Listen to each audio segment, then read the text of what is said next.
ছাত্র সমাজ বাংলা ভাষাকে প্রতিষ্ঠিত করেছে। বাংলাদেশের স্বাধীনতা, এই যে বাংলাদেশি আমরা, এই বাংলাদেশ ছাত্ররা প্রতিষ্ঠিত করেছে।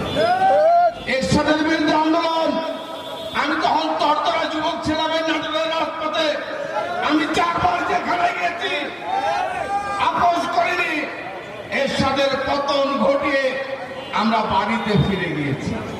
প্রিয় ভাই আমার, এই 17টা বছর আমি এই যে এখানে বসা রহিম, আসাদ, আফতাব, নাসির খান, ডালিম সকলেই গুলি খেয়েছি, মার খেয়েছে, কেউ বাদ যায় নাই। আমরা সাবিনার ছবিও মার খেয়েছে, আমি জেলে গিয়েছি, আমরা আপোষ করিনি। এই 17টা বছর সংগ্রাম করে যে গ্রাউন্ড তৈরি করেছি, এর সাথে ছাত্ররা আমরা সবাই মিলে এই ফ্যাসিস্টকে উৎখাত করেছি। এই ছাত্র সমাজ তোমরাই এই আন্দোলনের মাধ্যমে বাংলাদেশের গণতন্ত্র ফিরে এসেছে। আমি সকলের কাছে আহ্বান, এই গণতন্ত্রকে রক্ষা করতে হবে।